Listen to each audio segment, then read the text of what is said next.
Welcome, dear Tomru. How are you doing, brother? Hello, hello. Okay, I think I'm in the studio now. I think I'm in. Namaste. Welcome, dear brother Tomru. I hope you are good.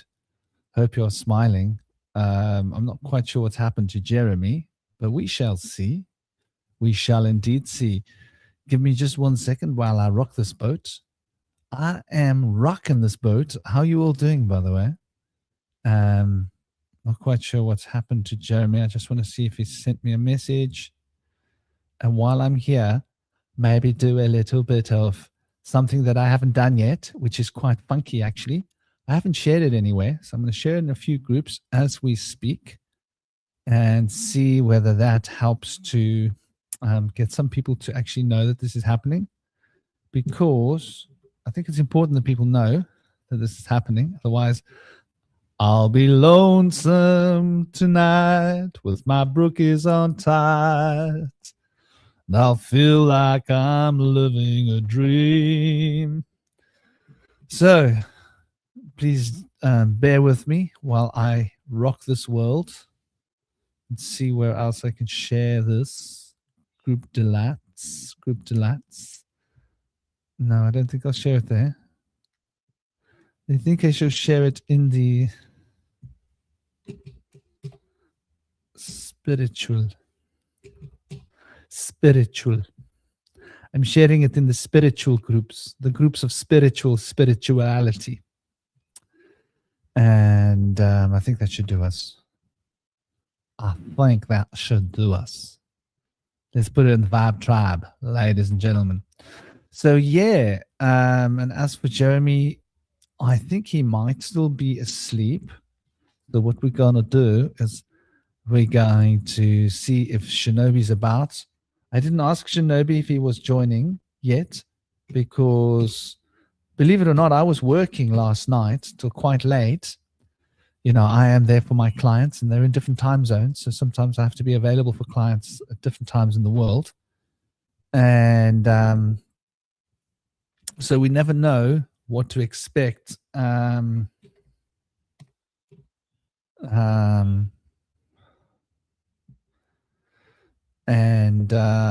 Yeah, so where are we? One last momentary shift. Just one last thing. I have a little ritual that I do when I'm doing a live, and I usually share it to some groups and stuff, and I just haven't been able to do it today because I haven't eaten, I haven't done anything. But it's okay, because I can eat when I'm dead, you know? No, that might be a bad joke. YouTube, don't take that joke seriously.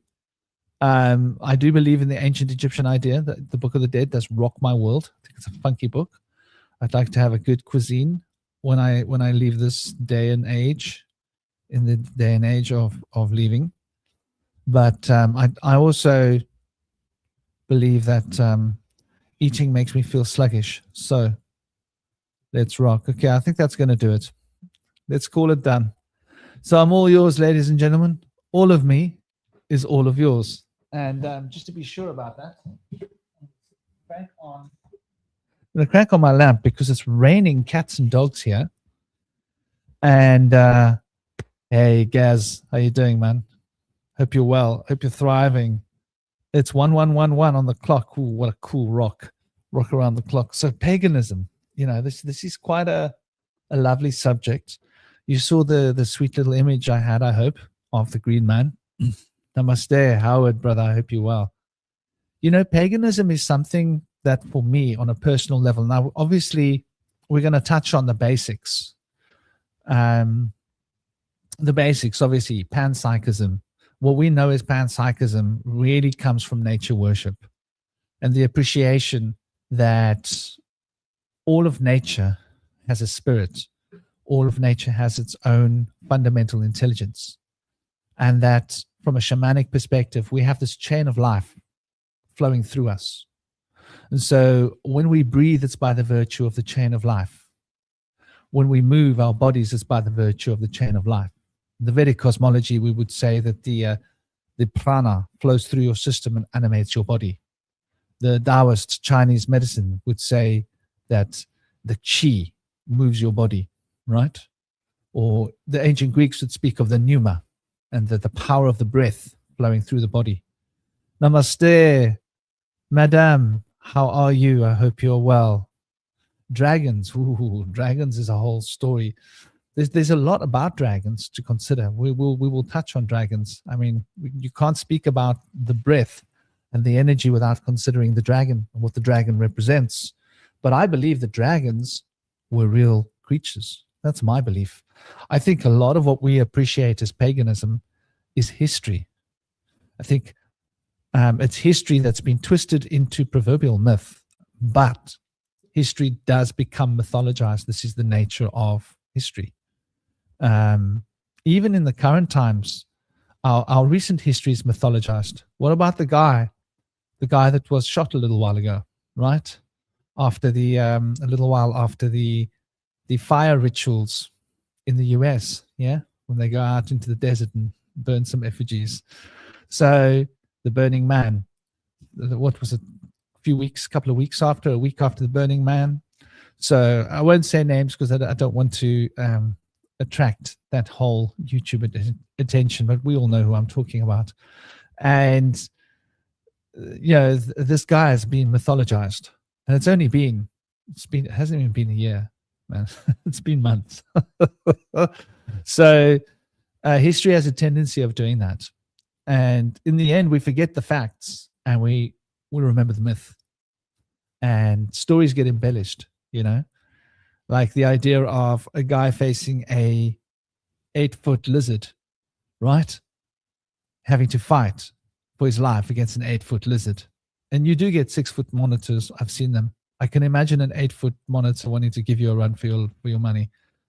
But when he tells a story, it was 15 feet and it was 20 feet. It's the same with me, when I think back and I was like face to face with a big snake, I think it was about 7 meters. But when I remember it, it's like 8 meters. And it's a natural thing because it was huge, it wrapped itself around my body, and I was kissing it in his lips, and I was in a trance.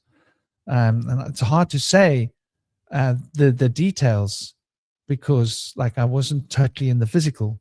I was when I connected with this being and she spoke to me, I wasn't completely in the physical body, but I remember watching in awe the way she moved on the ground, and noticing that like there would be like more than 3 of me lying down, and I was like, wow, she's a giant mystical being.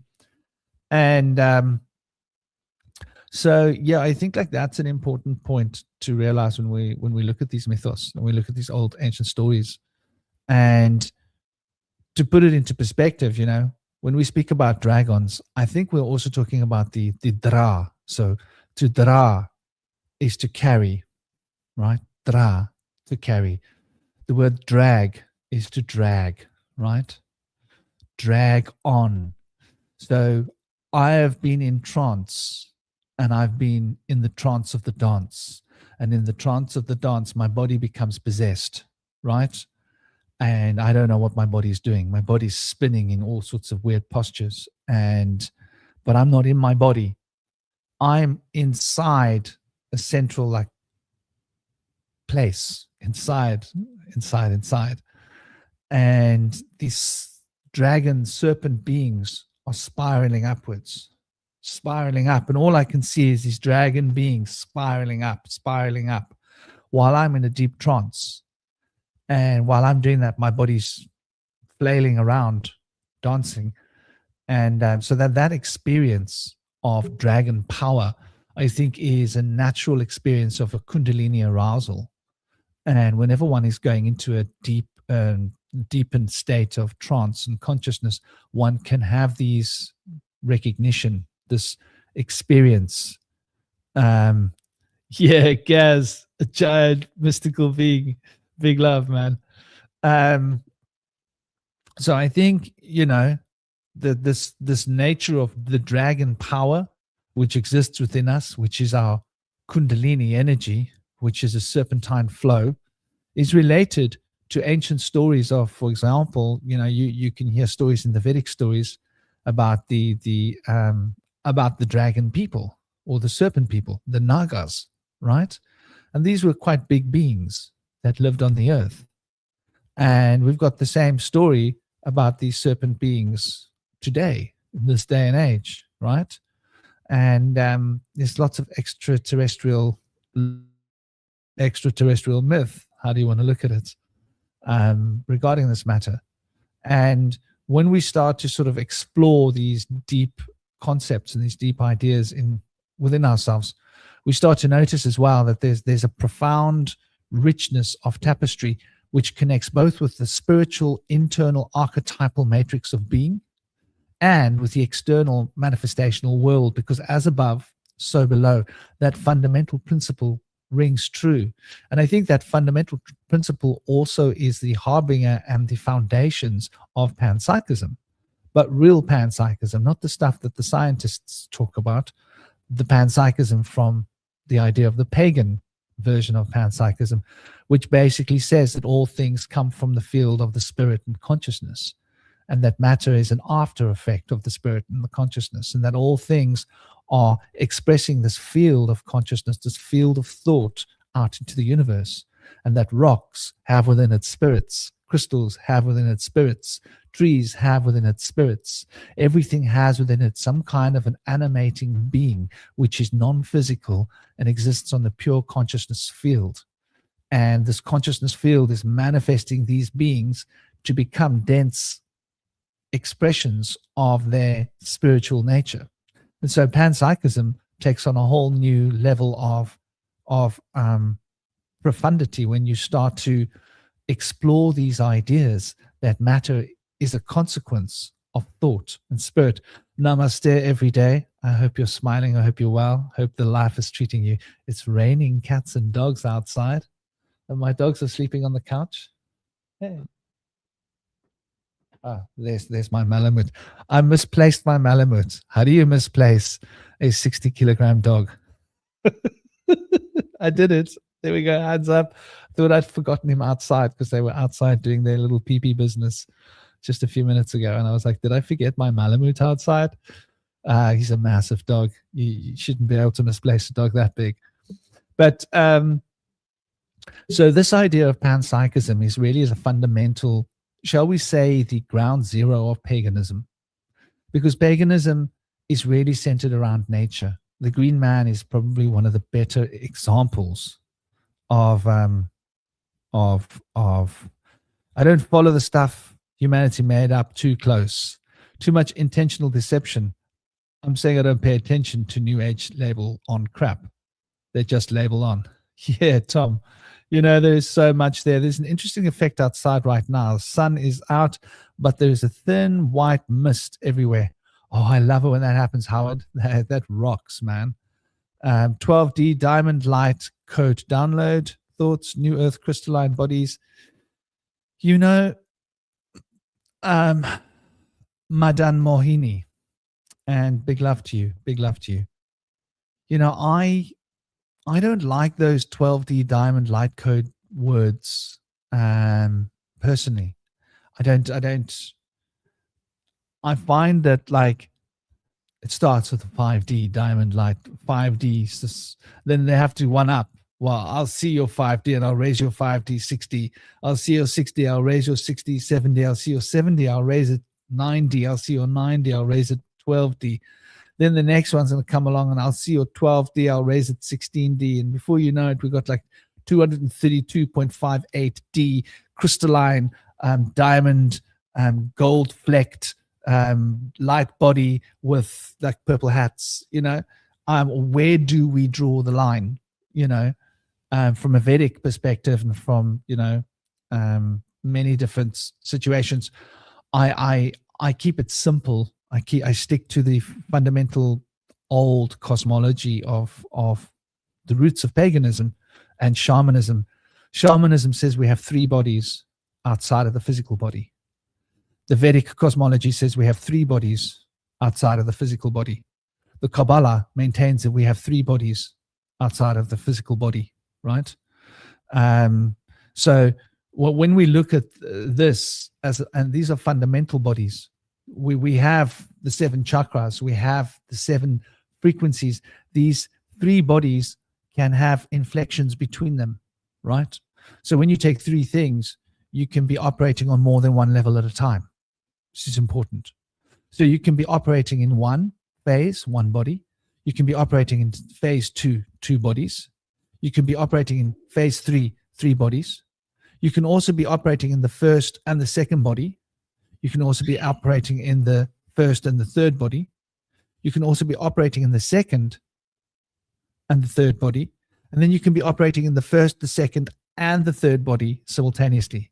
So there's 7 ways of operating through these 3 bodies. And you don't have to be operating. It's the same with a woman having an orgasm, right? A woman can have a clitoral orgasm. She can have a deep vaginal orgasm, or she can have a G-spot orgasm, right? Or she can have a clitoral with a G-spot, or a clitoral with a deep vaginal orgasm, or she can go for the hat trick and have all 3 at once, right? So you see, a woman can have 7 different types of orgasm, but it's based on 3 fundamental types. Like, but when a man does his homework, he becomes an alchemist. He says, like, I don't want you to miss out, sweetheart. I want to see whether we can play this instrument and make chords. Making chords. So it's the same idea. You see, these ideas are manifested through our actual systems. They're manifested in our physical attributes. We can even relate it right down to the ground as the joining between a man and a woman, and the happy joy that this can bring to a bedroom, you know. But it's sex and paganism very closely linked, you know. Many of the old pagan traditions mixed sexuality and paganism in a very interesting way, in the same way that we see Tantra mixing sexuality and paganism in the East. They still do to this day. So, for example, some of the pagan rites would have been, you embody the god, you embody the goddess, you wear the mask of the god, you wear the mask of the goddess, you do the trance work of the god, you do the trance work of the goddess, you both enter into divine states of ecstasy relevant to the work that you're doing, and then you join with each other in a mutual act of sexual harmony, where you are not having that, the god is having it through you, and you are not having it, the goddess is having it through you. And so it's the god and the goddess meeting, but your flesh is being used by the god and the goddess. And what comes out of this meeting between the god and the goddess would be the divine child. And that divine child would be the child of the priest and priestesshood, and would be trained to become the next Merlin, or trained to become the next seer of the priestess schools. And this is how they maintained their lineages, because they needed children with ESP gifts, right? And if the man's got ESP gifts and the lady's got ESP gifts, and they both do spiritual work and go into a trance and bring out the most profound aspects of consciousness that can come into their bodies, at the time of joining, they're most likely to attract a soul that will reflect the highest potentials of both of them, meaning a child with divine gifts, which is what they were looking for in the priest and priestess classes, so that this child could continue the knowledge and the wisdom of the ancients, carrying it forward. And this was like a deep-rooted secret of paganism, for example. So they were not separate, but it was not mundane. There was nothing mundane about sexuality in pagan rites. It was treated with absolute respect. It wasn't for personal gain. It wasn't like, oh, that was good, let's do it again on Monday. No. That was the time for the ritual. The ritual's done. We're not doing that anymore. That wasn't us doing it. That was the deities doing it. We just got to enjoy the deity's joy, you know, as a passenger. So, yeah.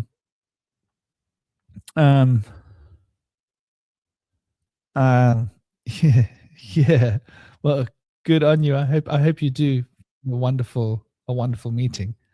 And dear brother Stein, how are you doing? You've come at the right time, man. We were just talking about pagan sexual rituals, man. I know, that's why I joined. Welcome, dear brother. Just let me turn down the volume on my my speakers. So for those of you that don't know Stein, he is a podcaster of note. He's like, he works around the clock. He does a lot of different interviews, a lot of different podcasts. Check out his channel. It's the Greyhorn Pagans podcast. It's in my recommended podcasts list. Take a look, check it out. He's got really cool content. He even interviewed me a little while ago, and so he does a lot of cool interviews. So go and check out his channel. Dear brother, say a few words, man. I just thought, if we're talking paganism, then a pagan should join, right? All the pagans should join, man. I mean, yeah, there are quite a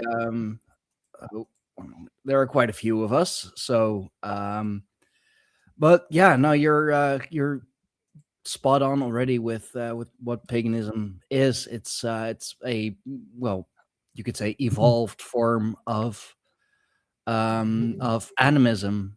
Everything is God. Like nature is God. God is nature. So yeah, you're absolutely spot on that. And I was thinking, you were talking about snakes and all of that. Made me think of the Titanoboa that you had back in the dinosaur age, which I also lean to believe were dragons. I mean, like, not all dinosaurs were dragons, but definitely all dragons were dinosaurs. It was even Shinobi, General Shinobi, who I've also done a show with recently. We went close to 4 hours, which was epic. That was hella long. But he even said that the let me see, it's in the comments.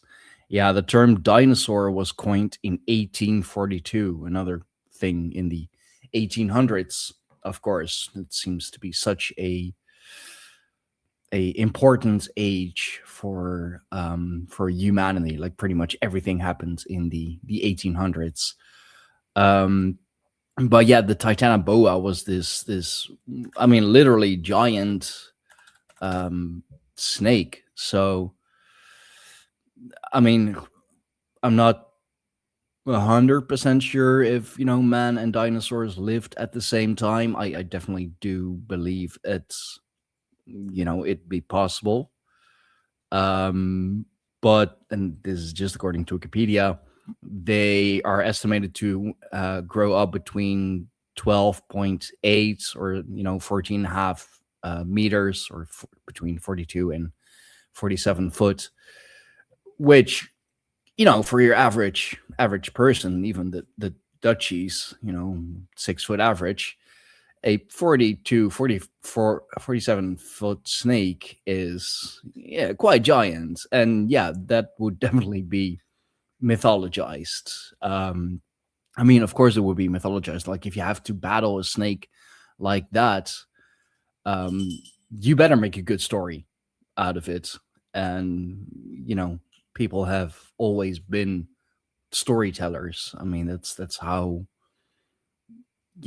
that's how we lived life. It's what we still do. We still tell stories to each other, even if it's reading bedtime stories to your kids.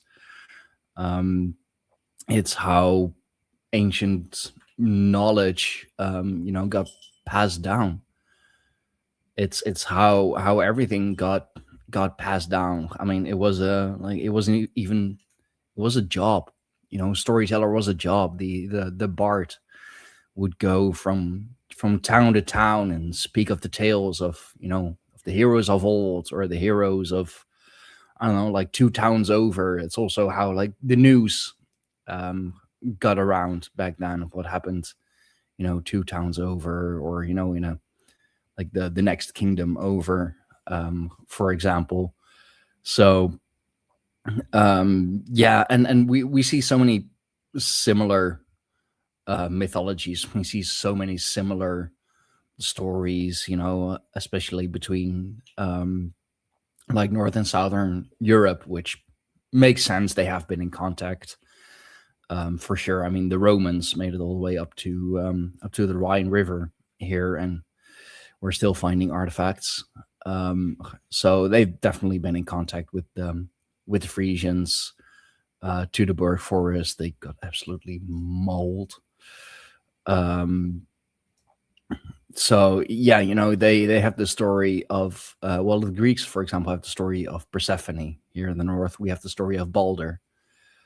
The Romans and the Greeks, they copied a lot from each other anyway. Yeah, it's even found that in Mesopotamian times there is a similar story of a god or goddess going into the underworld for like half the year and rising back up for the other half of the year. I forget what the story is. But if in Inanna. Europe, yeah, that was her. So yeah, if we're literally telling that story all over the world, from the cold tundras of Northern Europe to the desert of the Levant, and I'm sure that the Aborigines and all other tribal folk of the Asiatic and Oceanic lands, I am 100% sure they have a same or similar stories. So to me, that just speaks to the truth of the story. Like you can't tell me that all of those people with thousands of years difference as well just made up that story. Like they saw it somewhere, they read it somewhere, and were like, hey, that's a cool story, we're gonna tell that too, but different characters. It's like, can I copy your homework? Yeah, sure, but like change it up a little so it doesn't look like you copied it.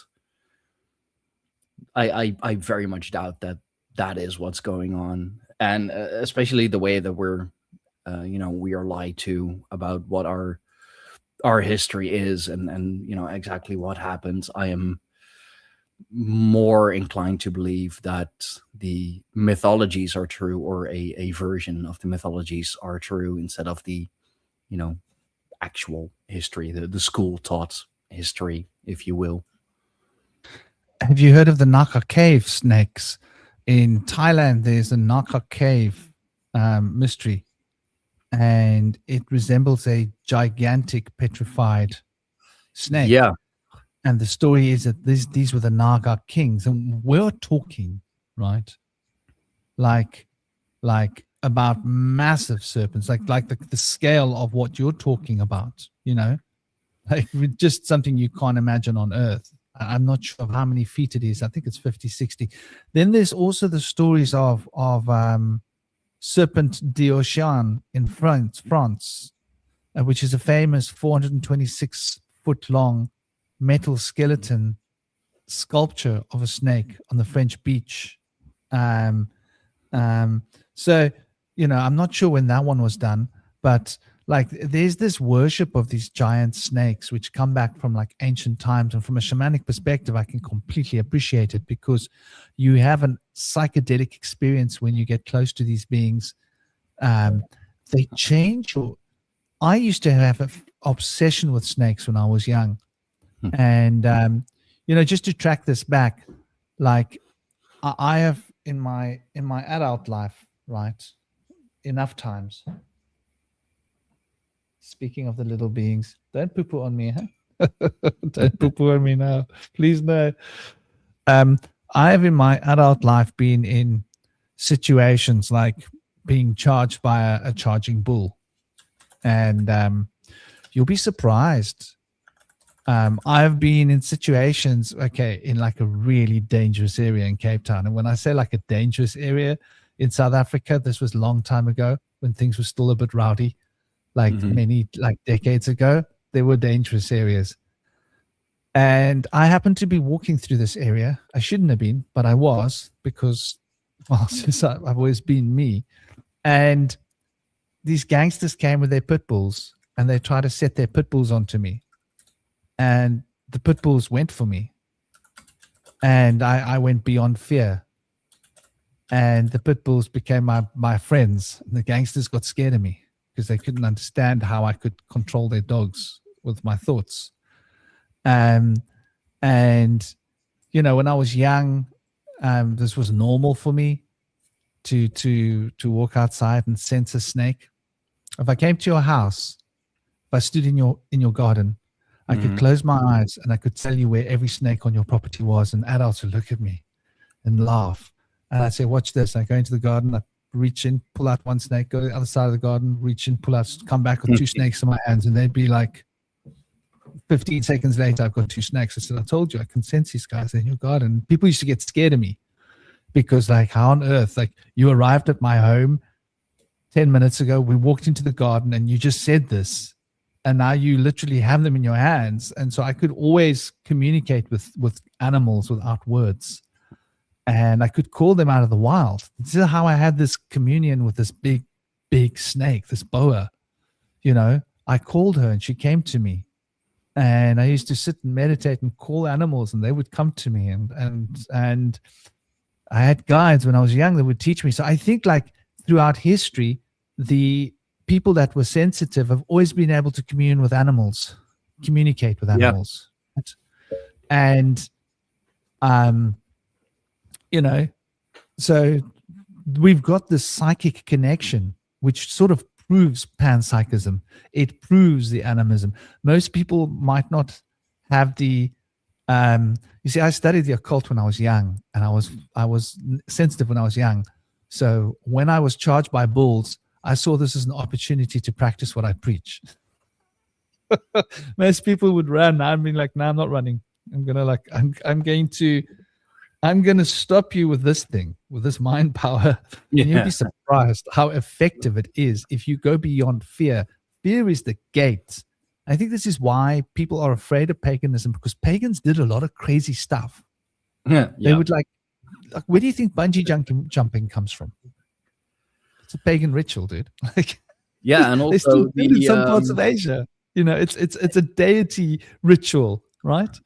And I believe the Minoans had some sort of bull games as well, where they would indeed literally jump over a charging bull and make it into a sport. I mean, bulls have been sacred animals in a lot of cultures, which most commonly is expressed in Mithraism. Of course, there the sacrifice of the bull, which has a fancy name. That's really where it all started with. I mentioned the Minoans. You have the Minoan bull, of course. You have the what is it? The bull, half bull creature trapped in the maze in the I just woke up and I had a night shift. So night shift. I was working security at a small event. So you and me both, brother. I was working late as well. It's what we do. Yeah, I think I may have been in bed. Well, I think I went to sleep at 4:30 in the morning, because I got home late, but it was fun last night. I must have gone to sleep about half an hour, 40 minutes before you. Yeah, we're 1 hour. I'm 1 hour ahead of you. Yeah. So yeah. I mean, are we? Because we are on the summer clock now as well. So. Oh. So by you now, it's what 12:30, 1:45. I'm just guessing. Yeah, about 1:45. Yeah. Okay. So I went to sleep a little bit, maybe a little bit before you. Yeah, so I'm still kind of groggy. Uh, well, I thought, we're talking paganism, then it's only right for a pagan to come on, right? Um, Yeah, it's very interesting as well. It's like this idea of um like, for example, the shamanism from the Himalayas. We have a lore about guides, which is very pagan. It's a very pagan concept, and you can see where shamanism and paganism comes from. And this is ancient traditions, right? Where mhm, you would call these spirits to you using your drum and certain chants, right? And in your trance, you would be possessed by these beings. They would come into you, and you would there would be a communication. Sometimes they would be next to you. Sometimes they would communicate with you. Different ways that it happens at different times. Like, what the work needs is what the work brings, right? yeah. But there's a very powerful connection there, and you can see, like, for example, when the spirit of the elephant comes to you, for example, right? There's a heavy Ganesh presence.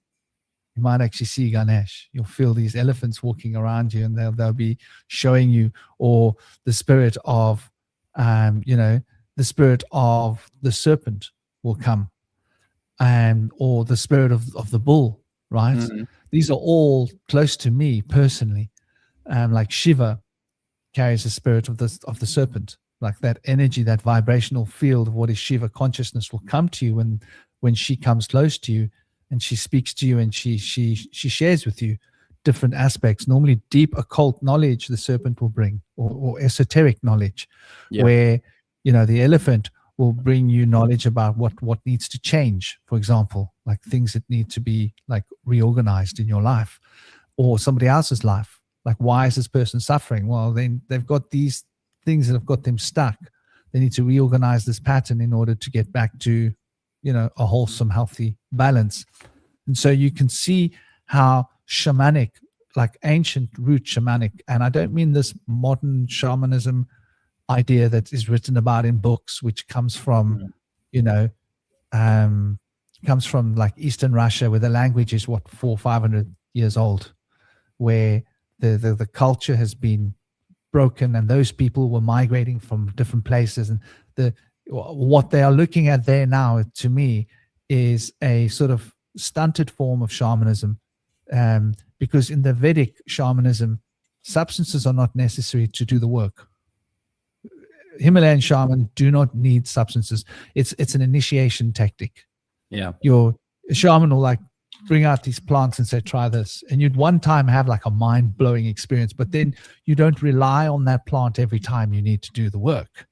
The one time you open now you've been shown what to work. Now you sit with your drum, and you sit for hours with your drum, and you meditate on the drum, and you Yeah. allow the spirits to come to you sober minded.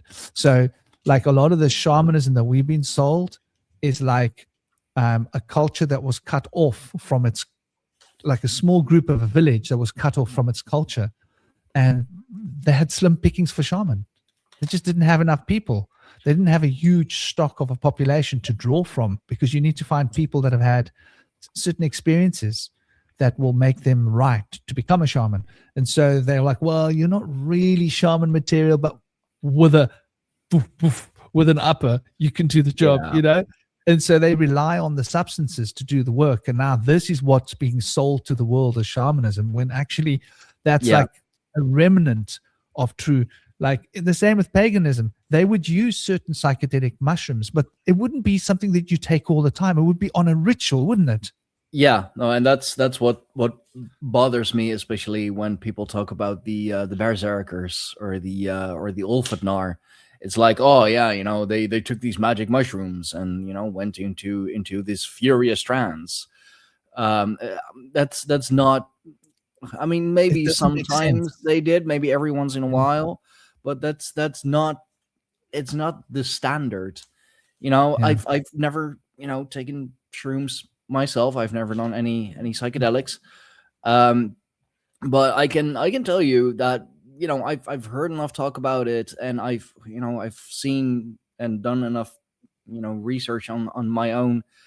When you're on shrooms, the last thing you want to do is fight, especially like fight to the death, quite literally. When it's either you or me, and I don't care if I lose an arm or lose a limb, whatever. It's gonna be you.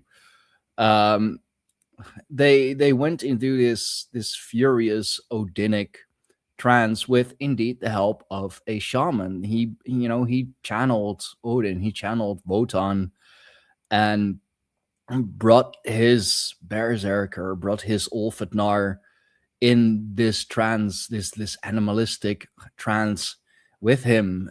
And it's something that I've discussed on a live stream myself recently, that because you were talking about the different bodies. Norse paganism, Germanic paganism knows them as well, and it is said about the berserker or the Ulfadnar that they transformed into the wolf, they transformed into the bear. And I was kind of thinking to myself, also kind of going off on the most recent Viking film with the Northmen. There is a group of Ulfadnar, of wolf warriors, who like really behave as wolves.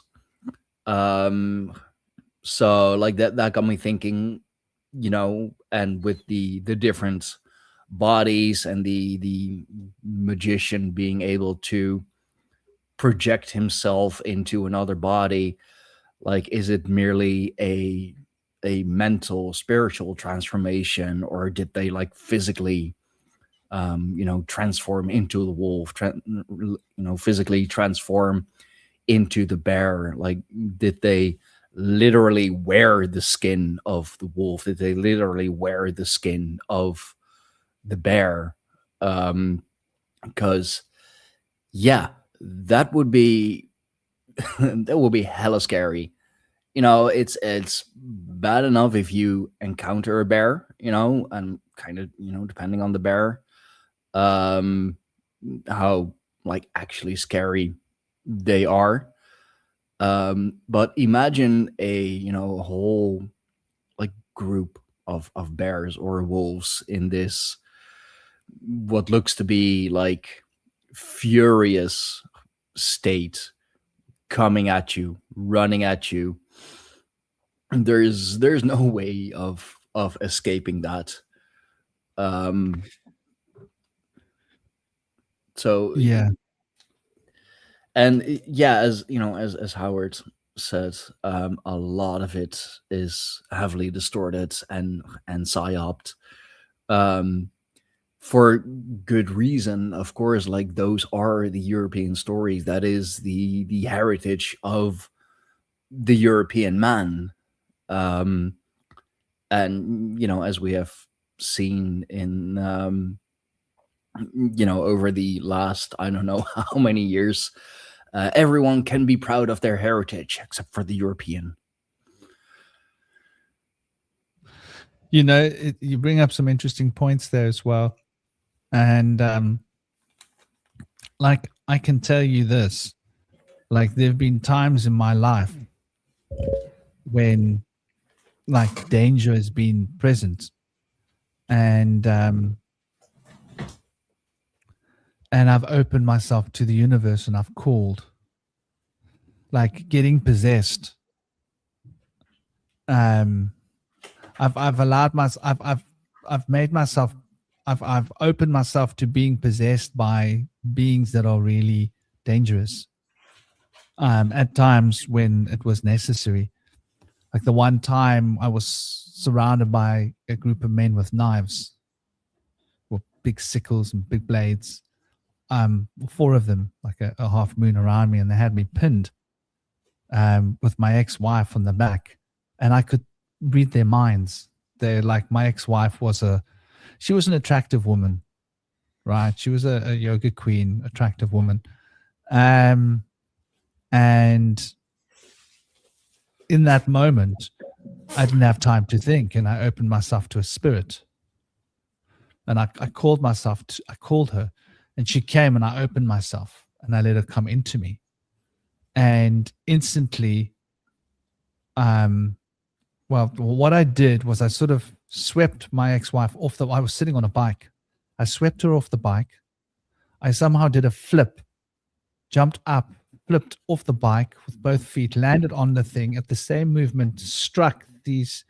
There was 2 guys here. There's one in front, one on the right, one on my right over there.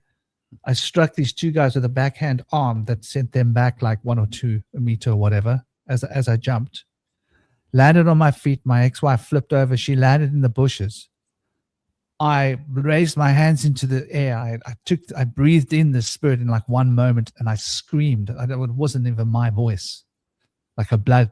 And then I grabbed the motorbike handlebars with my right hand, and I flicked it like a frisbee, and the bike went woof, woof, woof, woof, woof, woof, woof, woof, off into the bushes about 10 meters, I don't know, 20, 30 feet away. And I was like vibrating. There was fire running. I wasn't me. And in my mind, I could see blood, and I could see me taking the man and breaking his body in half like that. Like I was going to dismember these human beings, not me. The thing that was inside me was going to rip them apart limb by limb. I wasn't even going to use martial arts. I was literally just going to like rip their limbs off, just rip their heads off, rip their limbs. Yeah. So I can imagine, and that, like, my ex-wife was in danger, and I realized these guys are all armed with blades. It's close quarters. You know, there's a limit to martial arts, right? When you've got like 4 guys armed with, and then they're all armed with blades, and one of those blades gets through your guard. What are you going to do? You're surrounded by them. You know? You're pretty done. Yeah. You can, but then there's someone else you got to think about too. You can like use trees, you can use bushes, you can dance around, but you can't when there's someone else, because you got to be between her and them.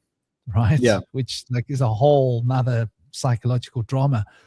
So in that moment, my brain did the calculations really fast, because my brain calculates fast. And I was like, there's only one choice. There's only one option. That. So I was like, I opened myself, and I just called. I called like spirit of death, come to me. And she came right into me. And her thoughts in my consciousness makes my neck crawl at the blood curdling desire for blood. I never knew that I could have a desire for blood like that. It's like, I understand now what bloodlust is. Yeah. And thank God those guys, they dropped their knives and they ran away. Like sickles and stuff, like they ran away. Because I think when they saw me flick the motorbike, they were like I it was a wrist action. I flicked the wrist, like it just was in the way. I was like, whoosh. The bike just went woof, woof, woof, woof, woof, through the air like a frisbee. And they looked at that and they were like, that's not physically possible. There's something weird. That's not human. Let's get out of here. Exactly. You can become extremely physically strong if you're possessed. People can crawl on the walls when they're possessed. We hear about it and we don't believe it. I believe you can walk upside down on the roof if you're possessed. Okay. You know? You can get all sorts of supernatural powers that you don't have, but they can work through you, you know. You do have them, but you don't know how to use them. But these beings do when they're in you. I mean, it makes me think of a few things. You know, there are many combat athletes who say that, you know, when they step into the ring, they become someone else. You know, and they, like, every fighter has their pre-fight ritual, of course. And it wouldn't surprise me if they, you know, they channel some sort of divine or otherworldly martial being. Because you hear it too many times, and especially, you know, as a combat athlete, full contact. You're gonna need a little more than just human strength and your training, because, you know, as for example, just as a boxer, you know, 12 rounds of heavy shots, you're gonna need a little more than training and guts, or mixed martial artists, especially if you're fighting for the grand prize, 5 minute rounds, five times 5 minute rounds. Even in sparring, when I do jujitsu sparring, those 5 minutes rounds, they're long, and I'm definitely, I definitely need to catch my breath after a round like that, and that's just sparring. That's not even the real deal. Or like one famous example, if you're talking about just true strength, Eddie Hall, the Beast, Eddie Hall, fun nickname. But when he went for his world record deadlift, he's the very first to deadlift 500 kg, 500 kilograms. For our American folk, that's about 1,100 pounds, I believe. And he literally had to hypnotize himself and visualize, his children being in danger, his children being in mortal danger, and the only way that they would ever survive is him picking up that 500 kg. And we hear that story a lot, more often told when it comes to mothers, for example, when their child is in danger, like literally picking up a car and like tipping it over or dragging it away from their child. And also, you mentioned like walking on the ceiling, made me think of the movie Split, which is about split personalities, of course. Dissociative identity disorder, which is also quite a fascinating topic. If you're talking about the different bodies or different spirits, because it is in the movie Split, which is such a great movie. I forget who the actor is, but he's definitely A-list. He, like, his final form is indeed this being with with skin so tough it can withstand a shotgun blast, and he can climb on the walls and on the ceiling, grabbing onto the tiniest of ledges, like less than a millimeter ledge. He can grab onto and climb on it, and that is his his final form, the final identity, if you will. So yeah, there are so many examples of being possessed or letting yourself be possessed by something else and becoming much more powerful, becoming much more proficient, becoming something beyond human. So yeah, I think that's rather fascinating. And I mean, yeah, being a different being, sure, yeah. Yeah, I think that's like a big part of paganism that we don't always like recognize and realize, is that I speak about this chain of life. I've spoken about it a lot in the Bush Whisperer Speaks series. That's like the 108 lectures and another 108 lectures, and well, season 2, which is actually on Patreon, which is not the whole season up there. 72 lectures. Those are longer. Those are like half an hour lectures. But the chain of life. So like the idea behind the chain of life is that like your organs are living beings. Your tissues are populations of beings. The organs are made out of populations of tissues, and the populations of tissues are made out of populations of microbes and populations of beings.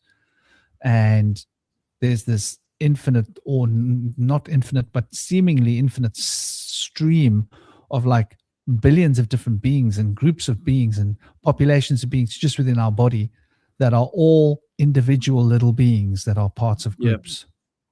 Yep. And each one of them's alive. Each one of them's got consciousness on its own level of consciousness, and that the whole universe the macrocosm is the same, and that these beings are not just physical beings, but they have psychic, spiritual counterparts, each one of them, just like we do. And so that's like the scale of panpssychism, the scale of animism. Yeah. And that we aren't just one being, we're like a scale. And then we are also connected to each other, the same way that the tissues connected inside me, like squamous epithelial tissue make up my lung and my skin and all of that. We as humans are like one group of population, and we're also telepathically connected. And so the scale goes up. The planets are beings, and they have intelligence, and the planetary systems are populations, and they have their own intelligence. And the galaxies are beings, and they have their own and the groups of galaxies make up tissues, and it's like a nearly infinite scale of life, and everything's alive.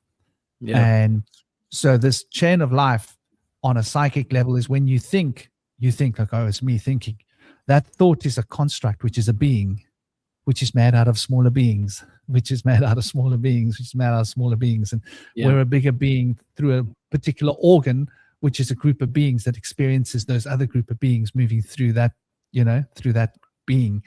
And we then decode this information with other beings, psychic beings that can transfer the information into the physical being arena and bring that through into. So the scale of life is this almost infinite chain of life. And I mean, they speak about it in the hierarchies of angels and which angels rule over which. It's the same in occult, Western occultism, but paganism really has a beautiful framework for understanding this group of beings, as each group of beings falling under a like supreme being for each group.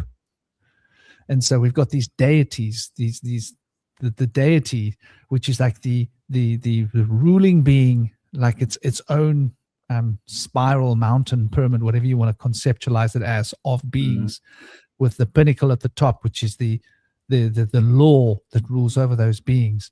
And so we've got all these different archetypes, which are archetypes, but they're also beings, right? People want to say, oh, it's either an archetype or it's an actual being. I'm like, well, hold on. What is an archetype? An archetype is a group of living beings. Yeah. They're not just an idea. An idea is a being. It's a living thing. Like when we start to treat thoughts and feelings and emotions as being life, we start to build a different relationship with what we think thought is. We start to take thought more seriously. Yeah, and I recently shared that. I'm not sure if that was in your group or another, but that scientists they still can't explain experience, if you will. They can map all neurons of the brain. They can explain how our neurons fire and where all the chemical stuff and etc. Going on, but they still can't explain why we experience the same thing differently. Even if we're going through a similar experience at the same time. You were talking about bungee jumping. Let's say we both jump at the same time. We're doing the same thing, so you would think that we're feeling pretty much the same thing, feeling the same feelings, because it's the same action. We're both jumping. It's both, a free fall on a bungee cord, which you hope and pray holds. But still, your experience of it is different than mine. And, all these big brain, excuse the pun, scientists, they still cannot figure out why that is. Why a similar or same experience does not feel the same for you as it does for me. And, I'd say that's perspective is definitely one thing. Yeah. But I would say it's because, we are not the same. I mean, yeah, we're both men. Sure. We're both human. Sure.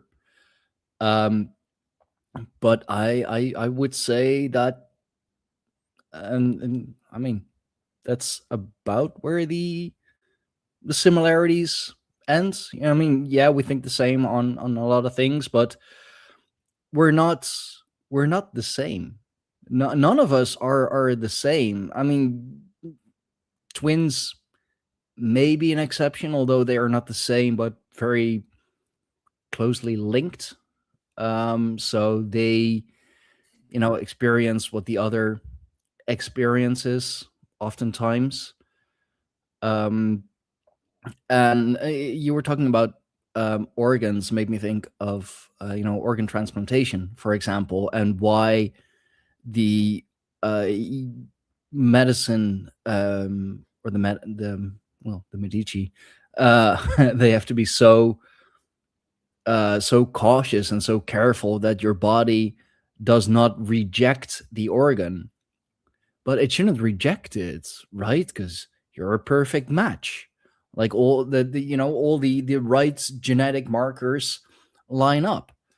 So why does your body still reject it? Well, it's because, I mean, literally someone else is being transplanted into you. And there are plenty of stories of, someone receiving a transplant from someone who unfortunately passed away, and they end up marrying the widow because I don't know, they develop these feelings, perhaps because that someone is inside of them, and the dark side of that is there as well. I've recently read that someone got a an organ transplant. I can't say for sure what organ of someone who unfortunately took their own lives. Years later, the transplant receiver ended up taking his life in the same way. So it's like, first of all, your organs are indeed part of your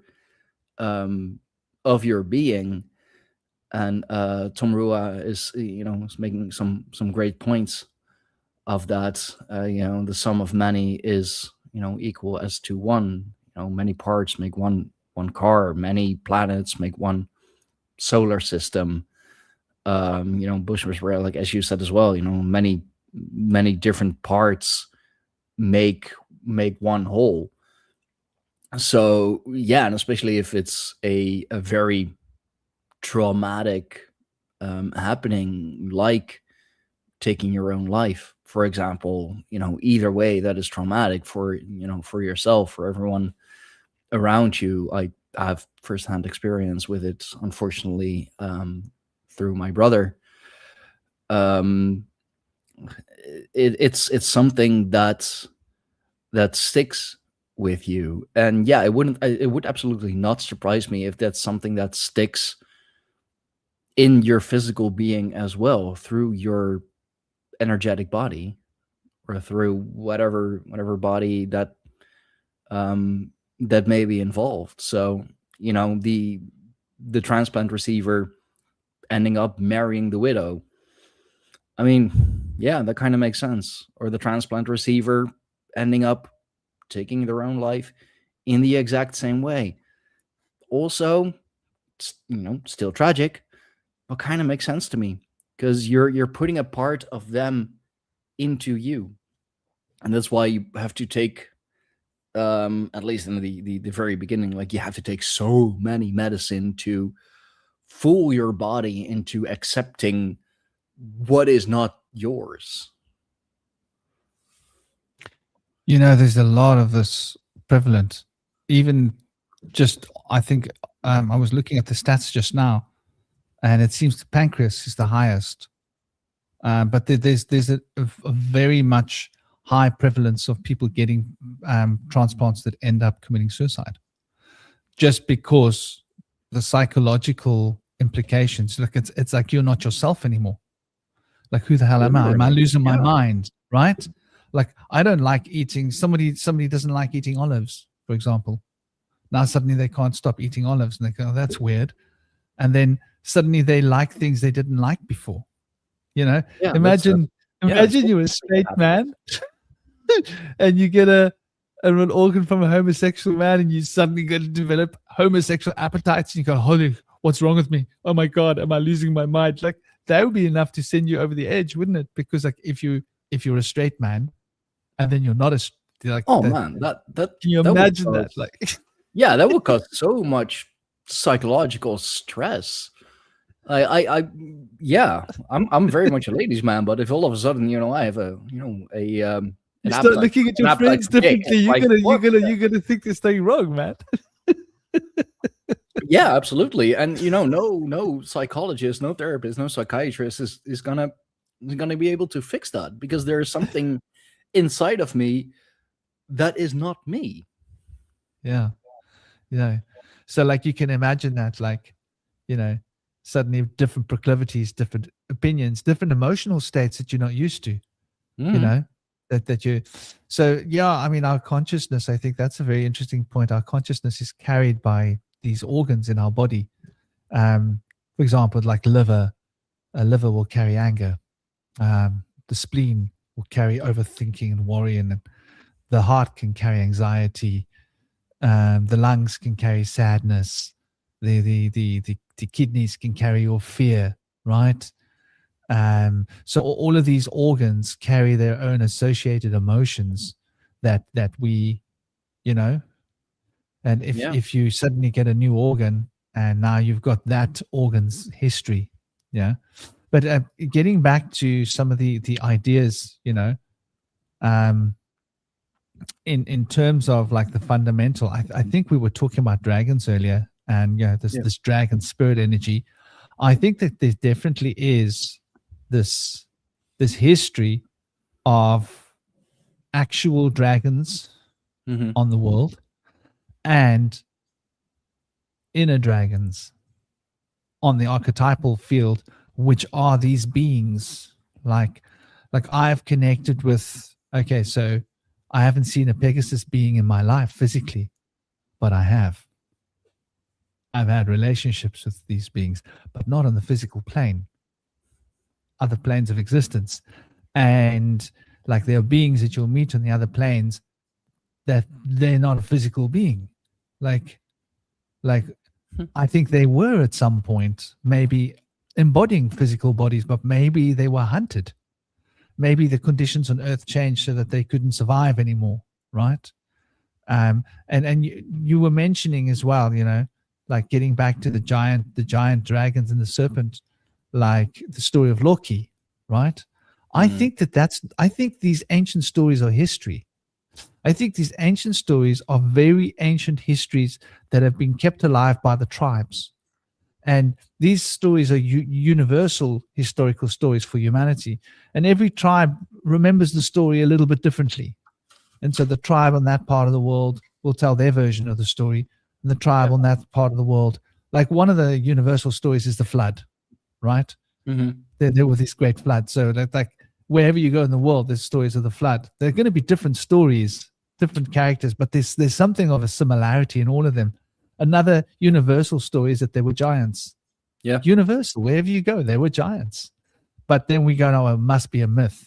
Hold on. I think it is mythologized. I think the giant beings do exist in that realm because, well, they're not physical anymore. So where do they go? Hello, they went to the underworld. So they must be there. They don't just no, like, where did they go? They went somewhere. You can count on that. And wherever they went, we should be able to access them.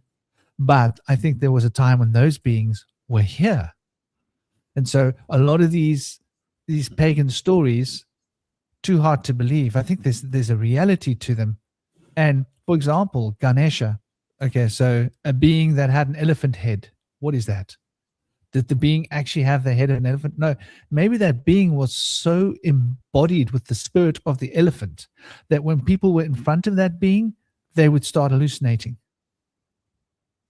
They'd be looking into your eyes and they'd be seeing an elephant because your consciousness stream is so powerful that you're like blasting them with your psychic energy, and they are seeing the elephant that's inside of you, but they're seeing it in your face.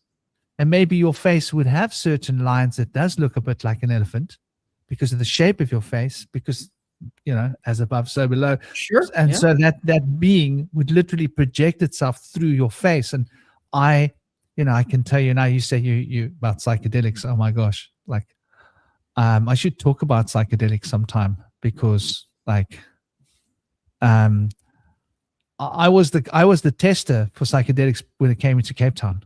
I was the tester. So like the people who used to bring the stuff into the Western Cape used to get me to test stuff before they brought it in, because like I was like, I went through a lot of psychedelics. I could write a book on psychedelics. Forget Hoffman writing a book. I could write a book on like, my first 1,000 acid trips. I can literally write that book, so like I literally used it like a laboratory. I took my body and turned it into a laboratory.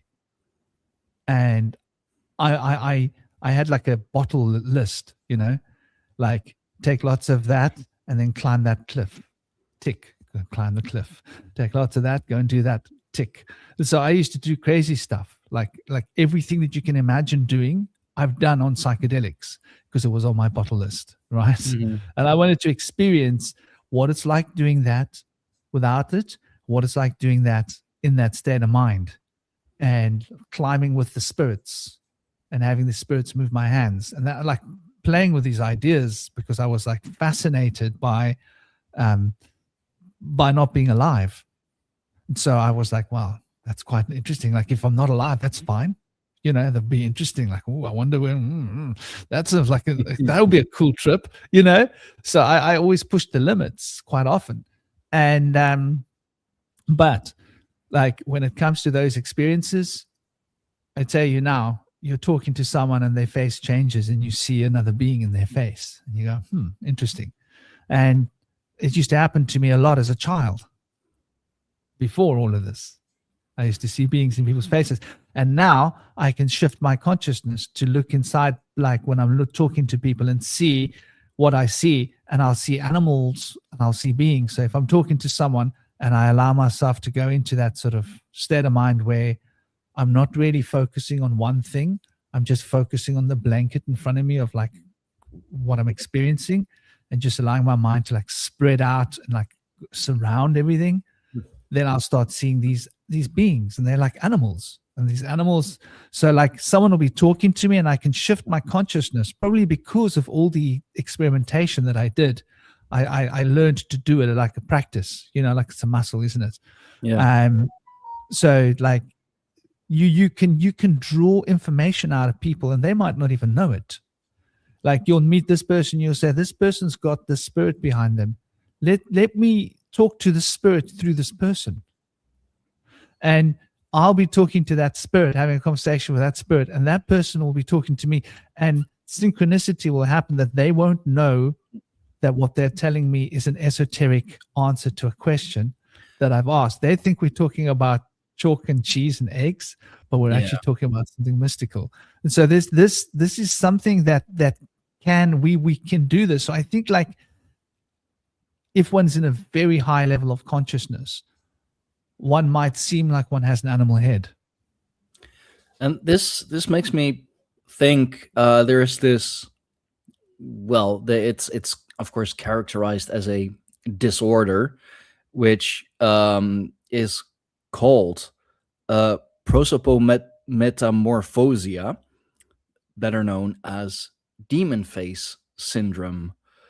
This rare neurological condition causes facial features to appear warped, drooping, swollen, discolored, or displaced, often resembling monsters or demons, even though the faces are normal to others. And like fewer than 100 cases have been reported globally. So I mean, they say that, it's typically linked to brain damage, strokes, seizures, tumors, or migraines, and all of that.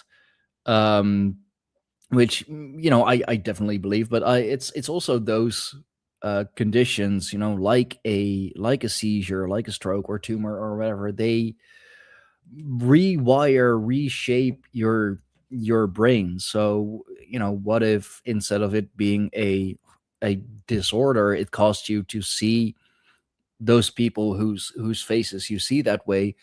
What if it caused it's to see them as who they truly are?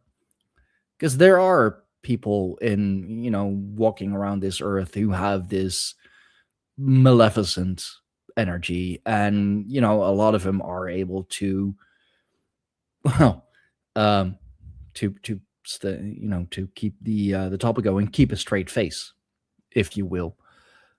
This makes me think of what David Icke was talking about, and what a lot of other people have spoken about. These lizard people, and like we've all seen it, right? We've all probably experienced it at some point, like that it's possible. And that's, I think it's interesting what you say, because, for example, if you have a certain, I do believe I had a bit of brain damage when I drowned. Right? I felt like my brain wasn't right, like, and my brain was reorganizing, so it had to adjust the way it worked, because like it switched off, right? Another thing, when I had pure DMT. That's another point, actually. I had a high dose of pure DMT. I'm not talking ayahuasca. I'm talking resin. Yeah, it's like it's pure resin. It's like I don't know, 100 times the potency of an ayahuasca experience, for example.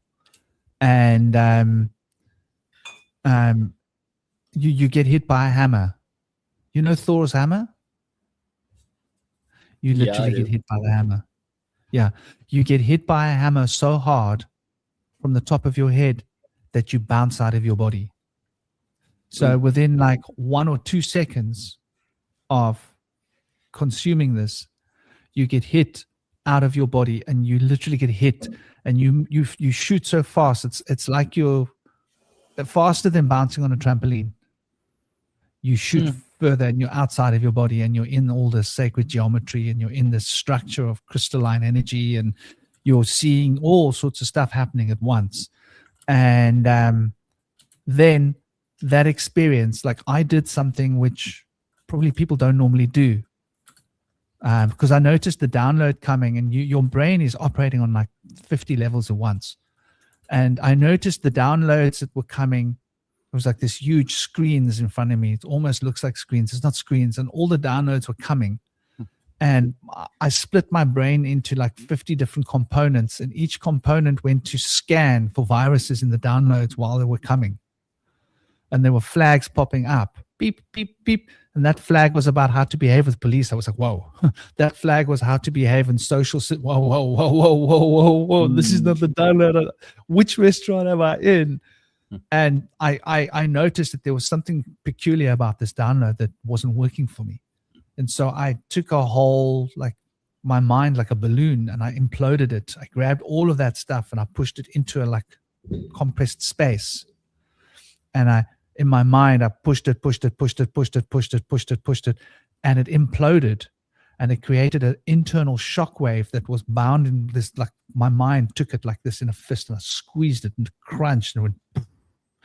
And this internal shockwave reverberated, and my brain switched off. I literally felt each cog start click, click, and I felt my brain slowing, and my brain turned off completely, and it was flatlined. And then I felt one cog start to turn. Then I felt the next cog start to turn. And then after all these cogs started turning, then my brain started to fire up again. And after that, the trees were talking to me. I could hear the trees talking, but it was they like talking really, really slowly. Like you got to listen. Like one syllable takes like, I don't know, 10 minutes. So you got to really listen for a long time to hear one syllable. And so if you want to hear like a word, it takes a long time. You want to hear a sentence, it takes a long time to hear. But the trees were talking to me, and there were these other forms of beings in the trees. And I was like, wow, like I've like I've been everywhere where psychedelics can take you. Every different kind of shroom, every different kind of medicine, every different kind of herb, every different kind of lysergic, every this, every that. And this is a whole new. I mean, I've connected with beings in trees. I've connected with this. I've been beings in water, beings in fire, but this was something else. There was like literally these organs in the tree, like I'm talking about the chain of life, but the trees have their own chain of life. Yeah. And so, just bringing it back in a full circle, this idea that we are separate from nature, I think it's like instilled in our minds as children, because a lot of children have these experiences, right? And so being able to see these spirits in people is a natural thing in children, right? I remember when I was being exercised as a child, right? I was exercised a lot by priests, Catholic priests, like, I don't know, half a dozen, 6, 7 times I was exercised. Yeah, we spoke on that on the episode I that we could did. see beings in their face. I could see beings. And I said to my dad, don't leave me alone in these things inside these people. My dad was like, no, these are good people. I said, Dad, there's things inside these people. Don't leave me alone with them. There's things inside them. I can see them. And I could see these beings behind the faces of these men that were like nasty beings. And I didn't see that around everybody, but I saw them in those Catholic priests' eyes, in their beings, in there. And most people I didn't see that in, but some people I would see these beings in, and they would make me like feel very. So, I think as children, we have a natural tendency to be more open, and other children could also see these beings, some of them I noticed, but they wouldn't necessarily talk about it. But after I drowned and I got a certain amount of brain damage, I was like blown open. So I think, like, didn't they make a movie about that, Sixth Sense, with John Travolta? No, that wasn't John Travolta. That was no, not Sixth Sense, a different film. There was one with John Travolta where he's got a brain tumor and he becomes a genius. Oh, that might be. I don't know, actually. It's an old film, and it's sort of, it's like what we're talking about, John Travolta and aliens. I mean, and there's the Sixth Sense with Bruce Willis, of course, which is of course a Shyamalan movie. But it's funny, like you were The Phenomenon. I don't Phenomenon. I don't know about that. I'll have to look that up. Yeah, it's John Travolta, and he's got a brain tumor, and he's developing all these ESP abilities, but he's dying. Yeah. And it's this. I think this happens in real life. I think it's not uncommon. Probably, yeah. Okay. But you mentioned talking to the trees. That really reminds me of, like, also speaking of mythologies and stories, Treebeard and the Ant Folk from the Lord of the Rings story. I mean, Tolkien weaved so much, like he weaved, of course, Celtic mythology, Germanic, some of his Catholic upbringing as well. You can see that with Aragorn, like he's really portrayed, later on as this, this Jesus figure. So, with the return of the king, I mean, and the crowning, he's, the new savior of mankind being crowned and all that. Still amazing fucking movies. Is one of the reasons why I got this chess piece. But the trees are incredibly old, and they do speak incredibly slow, and that's in a very ancient, archaic language, which is very hard to understand. That's why I can remember, from at least from the movies, I seriously need to reread the books again. But why it took them so long to decide that Meriadoc and Peregrine took, or Merry and Pippin, are not orcs. And he even says that in this very slow, methodical way. It's, we have decided that you are not orcs. And it's like, okay, what about the rest? Well, we speak in a very archaic language and very slow, and we're all very old, so it's taking some time. But and yeah, but okay, yeah. Hi, speaking of animal spirits, here comes my familiar. Hi, Timus. And it's the yeah, they are the very first internet, because it's the roots of the trees and the mycelium network. All plants, all trees communicates with each other, and they feel each other's pain, which is also something you can kind of see in the Lord of the Rings movies, when the ants march upon Isengard. They see all the trees cut down, and it's now this barren industrial landscape. We should take note, yet we don't. And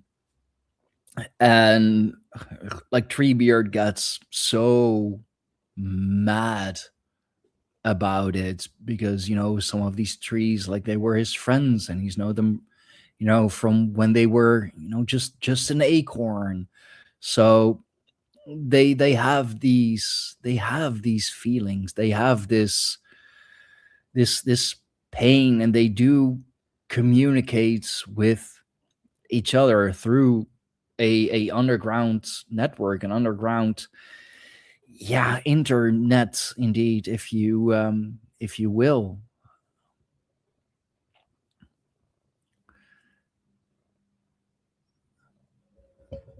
So I think, namaste, quick, big love to you, quick Z77. You asked a question like, who cares about this BS? And well, my point is, and I want you to pay attention to what we're saying. It's on point with the conversation. Yeah, clearly, this so-called BS is part of pagan history. This is the stories of the pagan magicians, shamans, witches that would go into nature and would commune with tree spirits, and the tree spirits would speak to them directly. And these experiences are available to us here now, and there are many different kinds of experiences that many of us have in different times in our lives, where we actually commune with spirits of beings, whether they're trees, animals, humans. Within the spirit of the earth, I taught my child, for example, I taught my son, Joshua Eli, I taught him how to see the gnomes, right? You want to learn to see gnomes? Go into the wild where there's rocks and meditate on the rock. Meditate in the spirit of the rock, and allow your consciousness in the rock to become like entrained with like frequencies of like it's vibrating like that, and you're vibrating like that. And then you'll start to see within the rock, beings will come. You'll see them in the rock. The rock will be like a mirror. You can see through the rock, and there's beings inside the rocks, and they can talk to you. It's real. The same for trees. The same for like the sea. You can meditate on the water, and you'll see beings in the water. So like the nature of reality isn't what we think it is. And Tolkien wasn't just some idiot that was just making up nonsense, made up stuff. He was Tolkien brilliant. didn't make up stuff. Tolkien researched stuff and took what he researched and put it into a modern context of a film or a book that was then taken and put into the context of a film. But Tolkien was researching deep occult, deep pagan, deep mystical secrets of history. And so, the story of the 9 rings, these are occult secrets of the 9 spheres. Go and read up on Sufism that speak about the 9 rings and 9 gates. It's the same in every pagan tradition. There's always 9 different realms, 9 different, Yeah. Take it how you want it. Tolkien didn't make this up. Tolkien just reappropriated mythology and changed the mythology a little bit into something that's a modern context that's entertaining.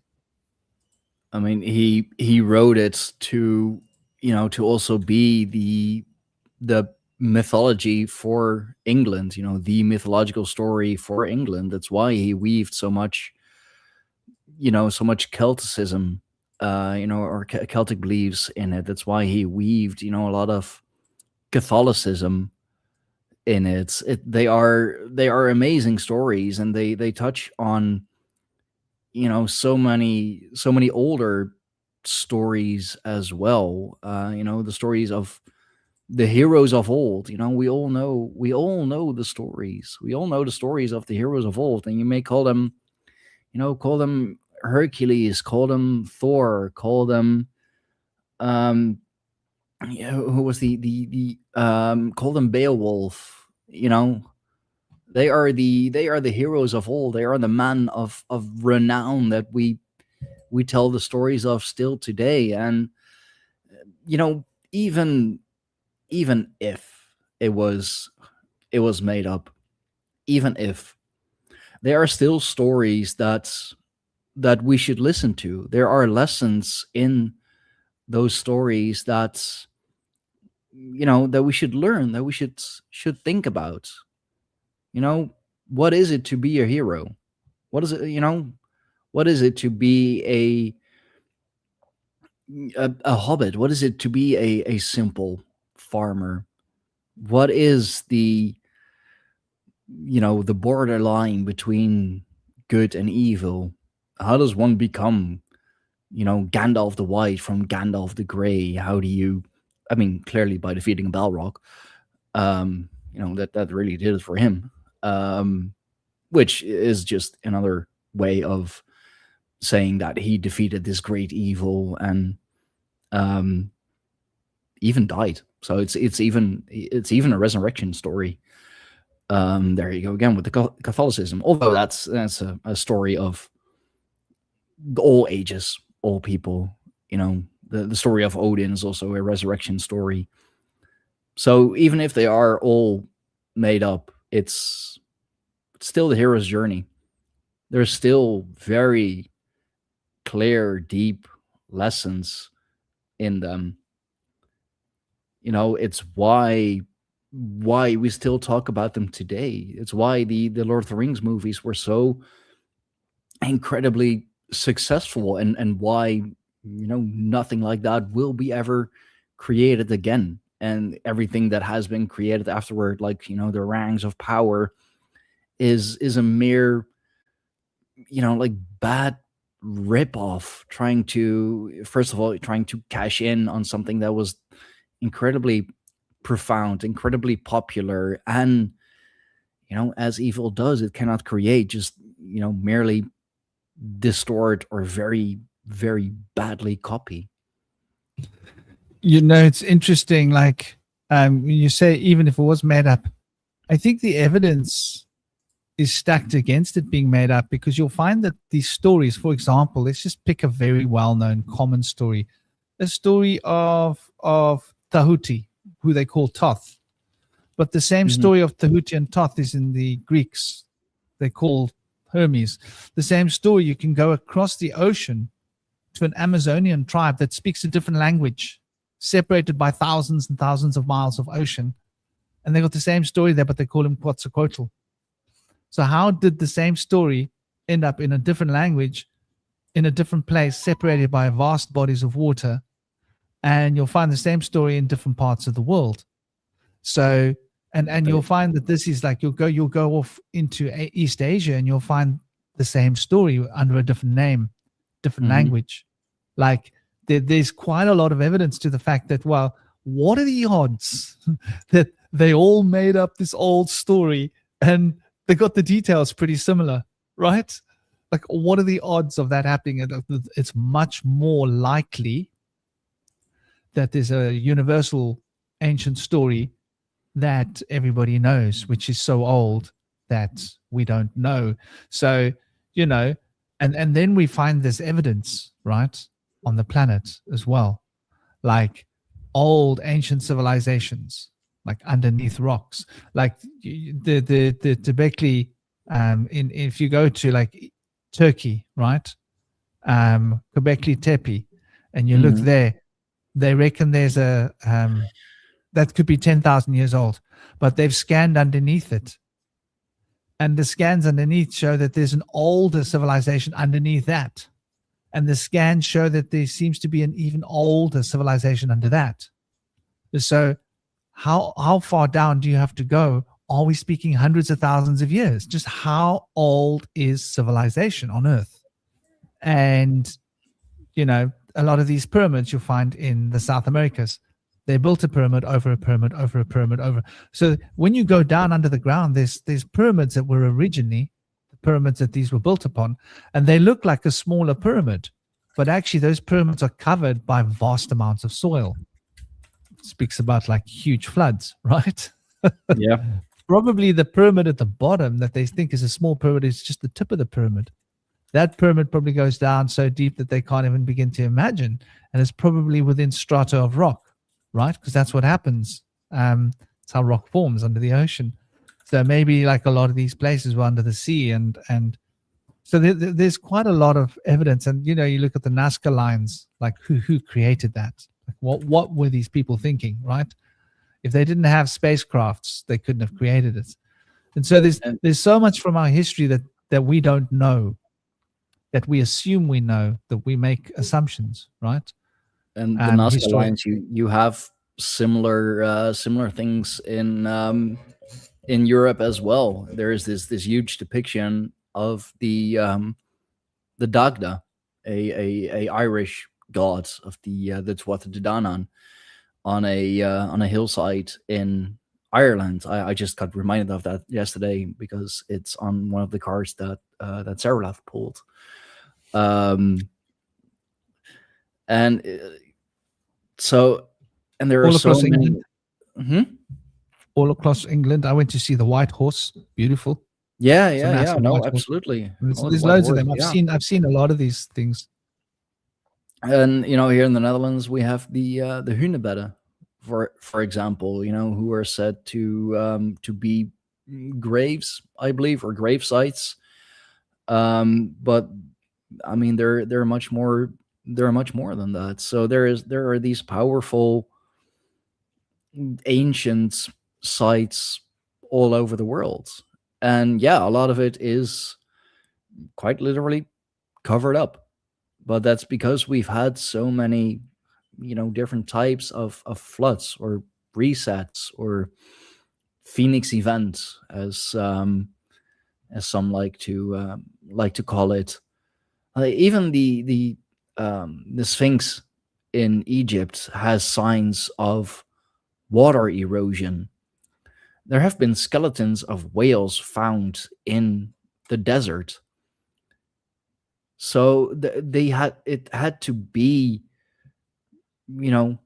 water or underwater at some point, especially if there are whale skeletons found, because whales they need the deep waters, because they are just these massive beings.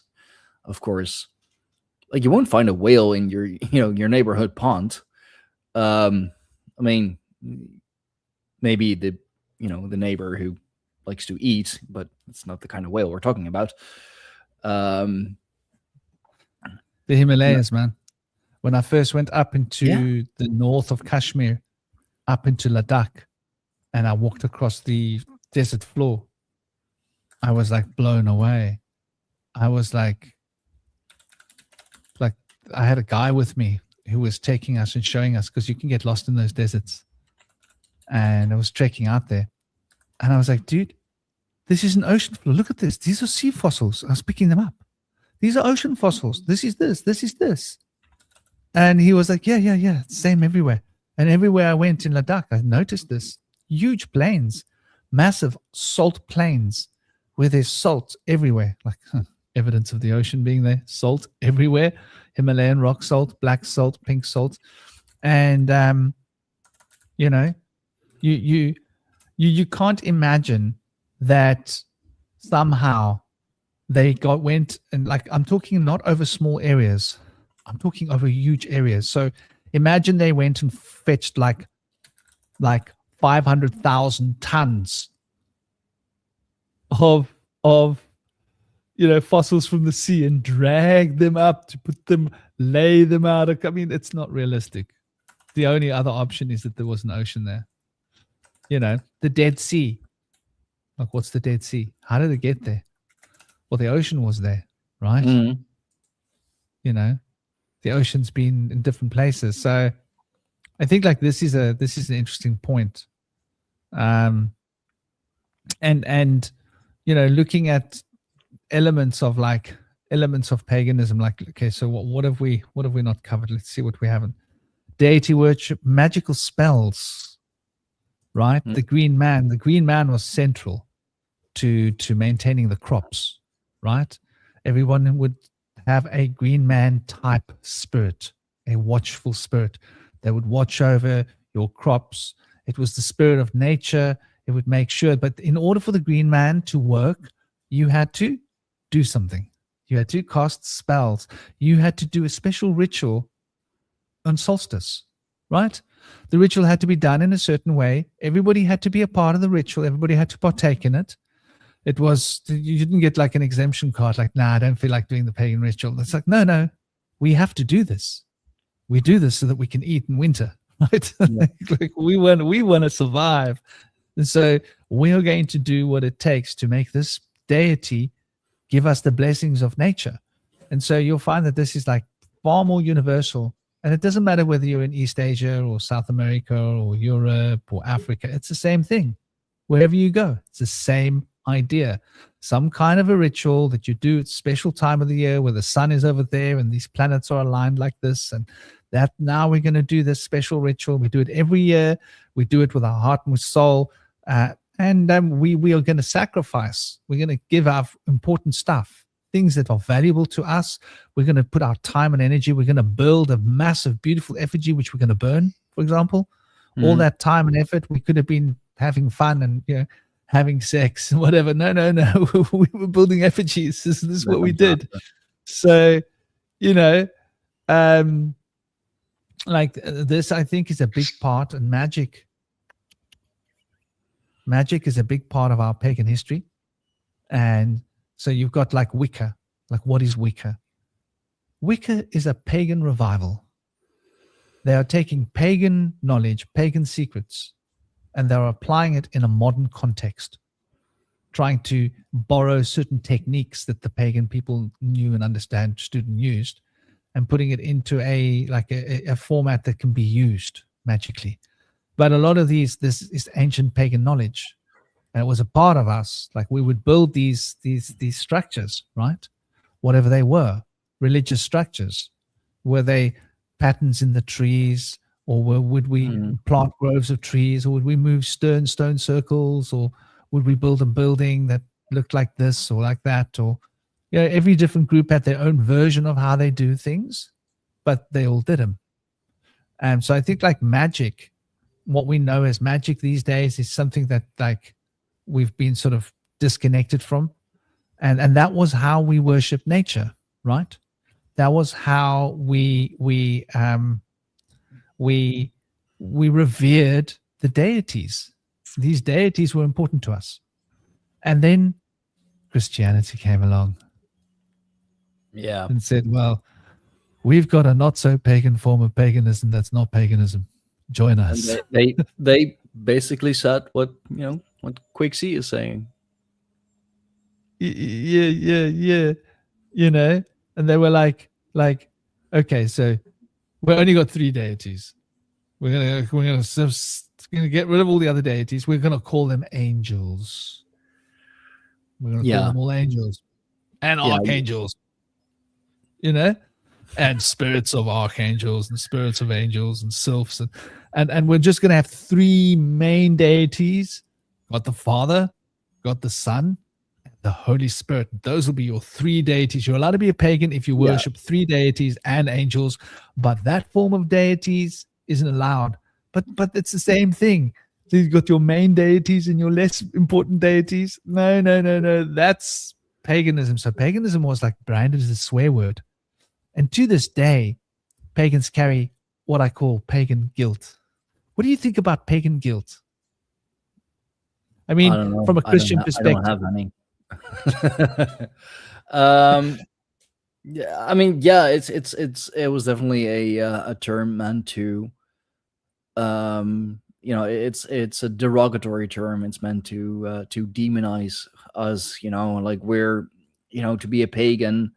Like if you look up the definition, it'll even say that pagan equals to non-believer or atheist or devil worshipper or anything like that. Um, which I find incredibly funny. Like, first of all, we don't even believe in a devil. We believe in dark, evil beings, sure, but like not one main guy, which is also a very Christian idea. Like you have one top guy, well, you gotta have like one bottom guy. Like you have one ultimate good, but one ultimate evil as well, who was once an angel, but like now not anymore. But he's lesser than God, but still God can stop him. It's complicated. Don't ask questions. Uh, um, atheist. I mean, like not believing in anything, dude. Like we believe in multiple gods. And yeah, we have our patron gods, of course. Um, a farmer wouldn't worship Odin, for example. Like what uses Odin to a farmer? Um, he'd be a follower of the Vanir, of the nature gods, of the gods of, gods of the people, gods of the common folk, really. Um, a master magician, for example, yeah, they would worship Odin. A martial artist would definitely follow Thor, would definitely follow Tyr. But yeah, it's definitely, especially pagan, has really become this demonized name, for us, Paganias, people living outside of the city. And it is, of course, in the city where all the sophisticated people live, who use their brain and not just their body and their imagination, because we are civilized folk. I'm sorry, I have lived in multiple cities. There are no civilized folk in the city. Uh, like actually, just yesterday, I had a freelance gig in, the what you could really call the Dutch countryside. And yeah, those guys are, they're big and brutish, but I mean, those people, those are the Dutch. They're big, they're brutish, not the big brain kind of people, but they're honest, they're hardworking. And I would honestly call them, something closer to the true Dutch, the true pagans, than the people that I work with in The Hague, for example, or the people that you'll find in these like tall office buildings with their, like, I don't know, 2,000 euro suits. Um, so yeah, that's in short to say that I believe that the people living in the country, or in the countryside, that they're more honest. They are more they have a more pagan way of thinking as well, because they're smaller towns, smaller communities. Everyone knows each other. Oftentimes it's made up of like just 4 or 5 different families, and that's the whole freaking town. Um so everyone is related to like somebody else. That's definitely what I saw yesterday. It's like, oh no, she's my niece. Oh no, that's my uncle. Oh, it's my aunt. Like, oh no, I know him. Like, he's from the next town over. Um, so, and it's that community spirit. Like, that's what it was all about. in pagan times as well, because the community is all that you had.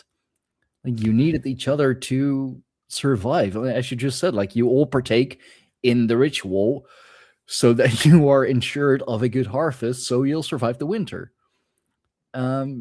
It's Every time. Sorry, No, go finish ahead. up. I was just thinking this. Every time I hear the word country being said, country now, you know what happens? Like I see pictures inside my mind. Like when words will conjure pictures for me, and I see this giant tree. Guess what I see growing in this tree? Every time I hear the word country, I see a tree growing vaginas, like a vagina tree. The country. Okay. That's what my unconscious does. My brain works like this. Like you said, the word country, I see a tree with vaginas, like fruit. But it makes me think of like what you're talking about, community. You know, the word country. It's like it's our ancestral tree, which connects to the Divine Mother. Oh, and okay. Which is like all of us have come out of this tree, out of the vaginas in the tree, right? Yeah. And made a forest community. And I think like what we've got these days as country is like the point is lost on it. You know, I don't think it's an accident that we call it a country. I think you might have a point there, because it's also the Vesica Pisces, for example, is such a important symbol. Yes. Like you'll see it in the like the Jesus fish, for example. That's the Vesica Pisces, which is, you know, the vagina. It's where we all come from, and where most men spend their life looking to, you know, go back to. Hey, it's pleasant. I can't help it. It feels good. And also in Germanic mythology, it was the Ganunga gap, the literally a void, Vesica Pisces, where the two realms came together. Fire and ice came together within the vagina, creating this world. And I mean, definitely some couples are definitely fire and ice. They say opposites attract. Well, if you look at certain couples, they could not be more different. I mean, take my wife and I, for example. She is a 4'10.5". I'm not allowed to forget the half. Fire fae, like she's this fire spirit, country girl. And I'm a Dutch city slicker, really. I'm a city boy from the Netherlands. We couldn't be more different, yet we have this attraction to each other that we can't explain. So yeah, fire and ice. I mean, she's definitely fire, and let's say that I'm ice, but our relationship could definitely be seen like that. So yeah, and the us coming together, something beautiful has bloomed of it, which is our relationship, which is our marriage. That's another thing, like the ritual of marriage. This is quite interesting, like how much Christianity took from paganism, like borrowed the whole idea of marriage. There was like a binding, cord bindings. They do these rituals. Like it's interesting how much paganism has informed our world, and we can't see it. How much of our world is informed by paganism is like incredible, right down to little things, like little things, like the idea of bells being used for worship, right? Like knocking together gongs and bells and making a thing, which comes from like the hitting of a drum, right? So hitting of a drum, hitting of a thing to make ding, ding, ding, ding, ding sounds. The drums have always been fundamental. And so, like, I think paganism grew out of shamanism. I think shamanism was very ancient, like before, when we were just, and the shamans brought together the tribe, and then the tribe would adopt these practices, and that's what paganism is. So I think, like, when we look at the roots of paganism, I think we must be talking hundreds of thousands of years. Somehow these very ancient ideas and practices and systems have somehow survived up until very modern times. I mean, India is beautiful. You go to India, they are still pagan and proudly pagan. The whole of bloody India, right? They're like 100% proudly pagan to this day. Yeah, they're still polytheistic. They still follow the ancient ways, their ancient roots. They follow it upon until this day. So yeah, you could say that they're definitely still pagan. I have spoken on my show with a Thai shaman at least 2 times, and he's told me Sadhu Da. He's an amazing character. I'd love to have him on again. And he spoke about all the about the Thai magic, and even that magic is really ingrained, like top down. It's very much in the higher echelons. A lot of politicians, a lot of these like army generals doing these magic rituals, but also just shopkeepers having an altar in their shop dedicated to the god of commerce, whoever that may be. And it's because, also because like every other shopkeeper has it as well, and they're all worshiping different gods. Yeah, but every shopkeeper, they're all doing a unique version of the ritual. Yeah, but that's monotony. And that's also, I kind of got onto that with who would worship who. Of course, the shopkeepers would worship the god of commerce, or the god who who goes over trade. That's why the sailors here in the Netherlands, for example, they worshipped or prayed to or sacrificed to Nehalenia, who is the goddess of trade and goddess of the ocean, because we're a seafaring people, we're an ocean trading people. We've always been for the longest time. So it would only make sense if you would, before you go on a long journey, whether it be, raiding or trading, let's say, you would sacrifice to Nehalenia, because you want a good voyage, you want a good trade. And the same in the in Thailand. Magic is not something special there. Magic just is. And it's I've with my wife, with Firefay, a while ago, we were on this this huge Zoom presentation with a very, very well-renowned Egyptologist who she is a huge fan of. She loves ancient Egypt. And, she also said that in ancient Egypt, magic wasn't anything special. It was part of everyday life. You wouldn't do the rituals like on these special days and special times and, all the magic wands or whatever. No, it was everyday life.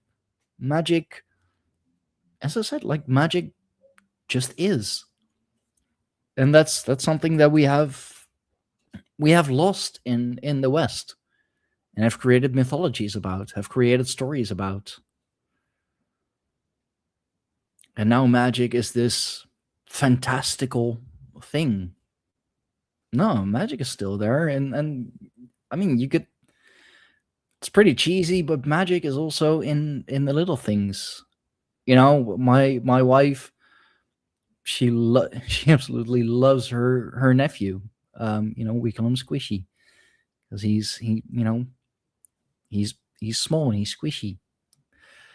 And he's a magical little boy because he's so incredibly cute and is so filled with love.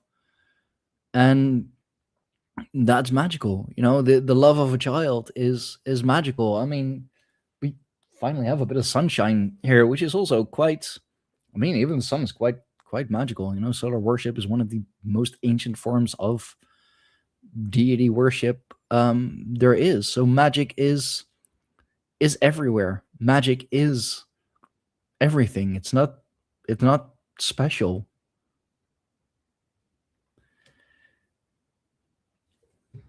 Well, brother, it's been a lovely chat. I see we've just gone over the 2-hour point.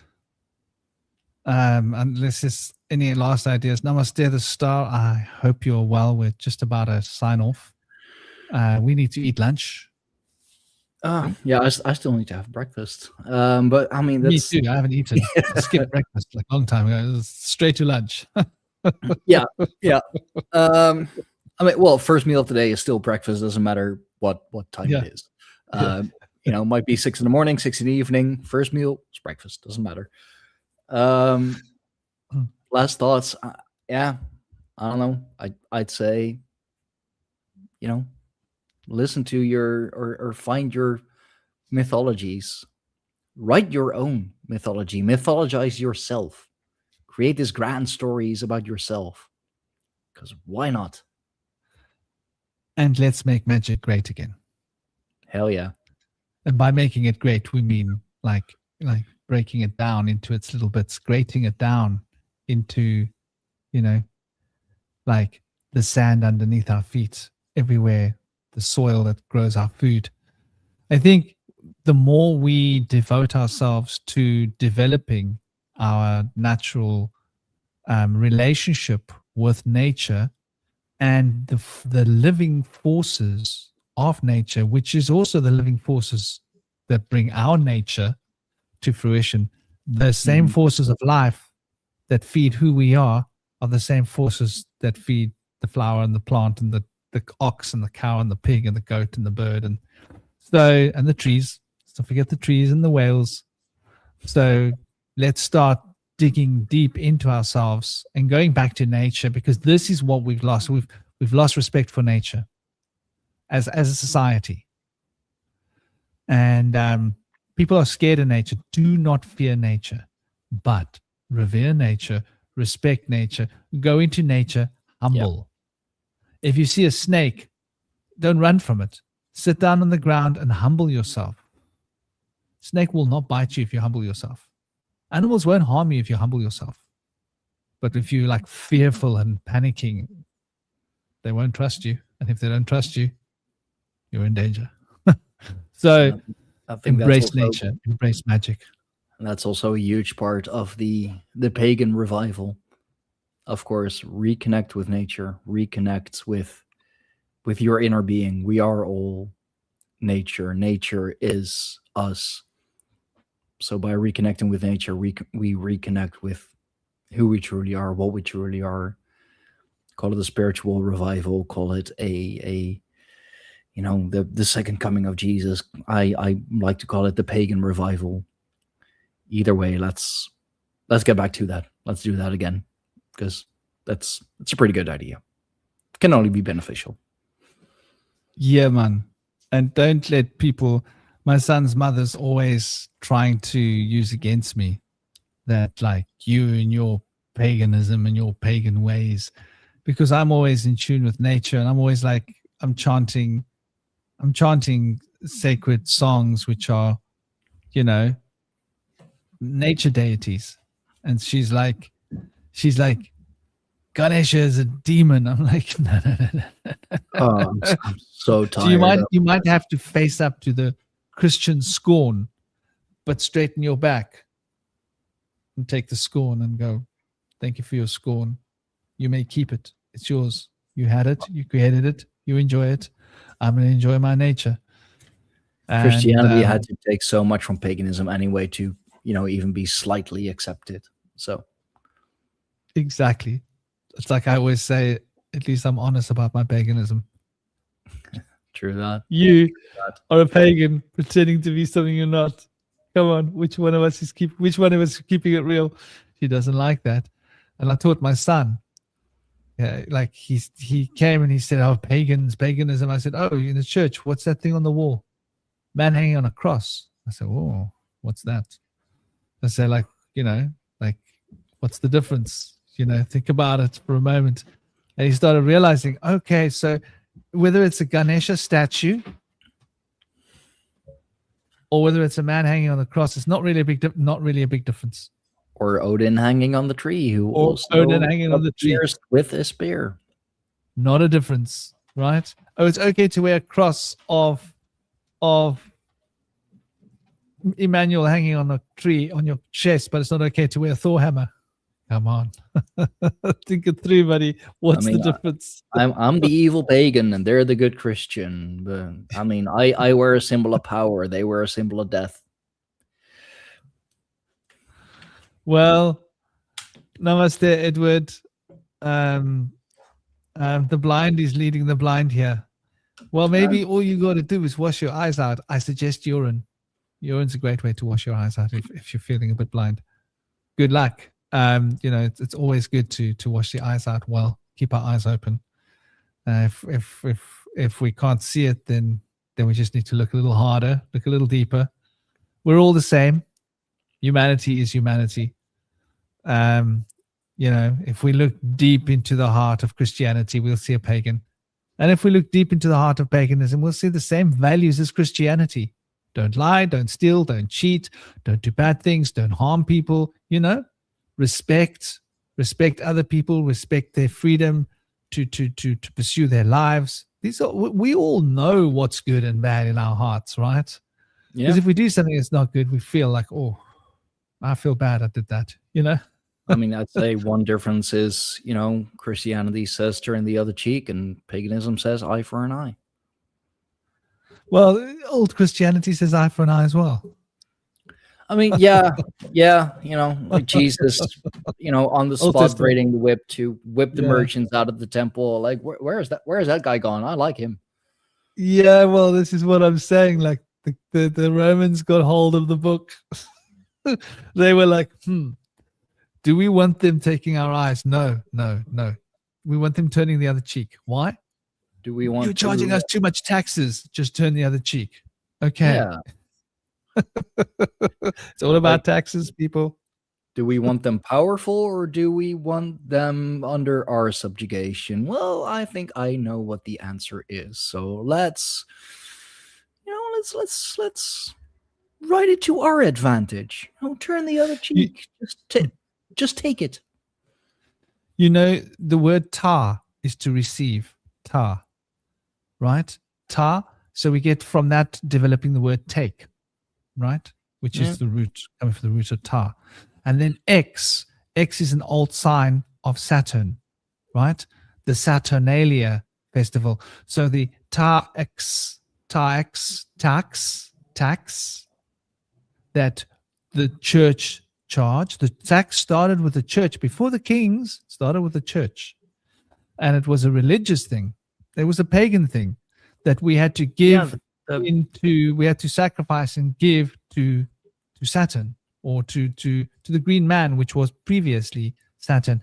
And so that X represents, that deity represents the cube. And so the church has started to tax people, right? You had to pay a tithe. A tithe was a tax, right? Yeah. It was a 10% of what you earned. You had to give to the church. It was your tax. And then the kings were like, hey, that's a good idea. I like style. We'll take that. We'll take that. Thank you very much. In fact, church, you give us some of yours, like money. You got too much money. And so the tax comes from a religious idea, comes from a pagan. The very idea of paying tax is paganism. And the churches were doing mega churches and pastors flying around in a G6 private plane, but it's okay because it's a secondhand one.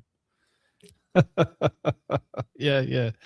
And it's the it's a Chinese pilot. He charges less.